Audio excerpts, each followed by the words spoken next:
So thank you for coming to my defense. I appreciate you. And I just wanted to point out that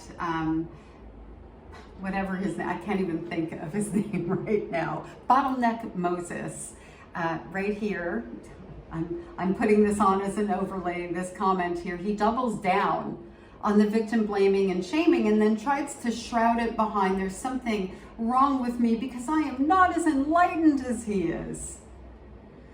Whew.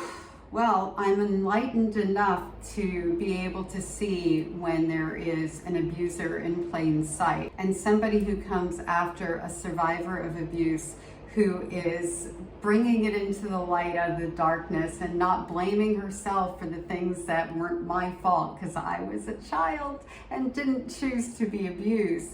Somebody who's threatened by my mere existence enough to try to bully me back into the dark is somebody who is very likely a perpetrator.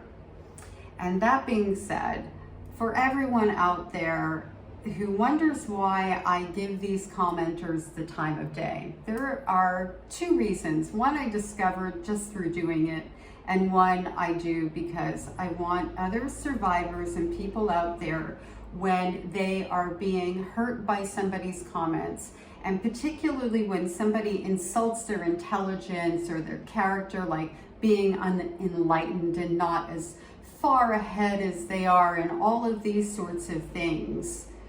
Just don't take those words to heart. If you can live in the world from the inside out, where what you know about yourself, your life, your journey is more important than what anybody else's opinion is, those words mean nothing.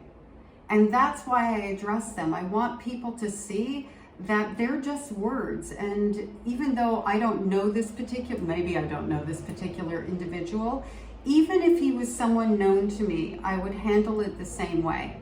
Because what I know about myself to be true is the most important thing, and it is the greatest act of self-love and setting that relationship that I have with myself where my tolerance for toxicity is no longer in existence, because I don't treat myself that way.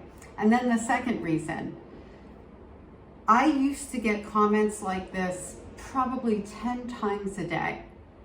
Like constantly, these people flying at me and being really mean to me and all of that when I first started sharing my story. And when I first started sharing my story in this way, which was about 3 years ago, because I've been sharing a lot of my story for over a decade, I was really sometimes triggered by that, hurt by that. I would, ruminate over these words and really like they would bother me because, when people throw hate at you, I do feel some kind of way. I don't feel it the same way now, but back then I did.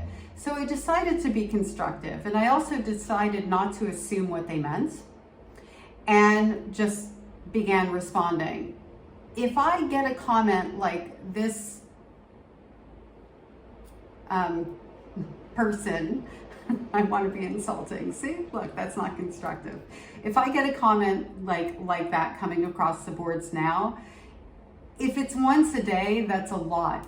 Sometimes I can go 2 weeks without somebody coming at me.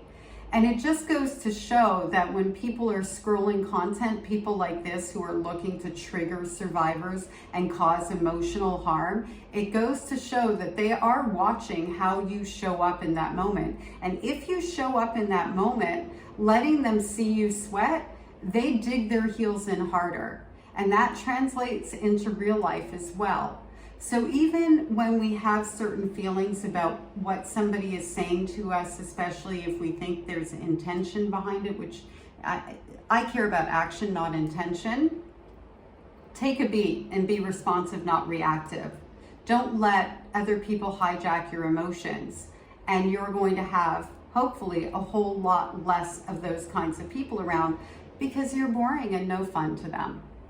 So anyway, thank you for coming to my defense, and I hope everybody has a fabulous day.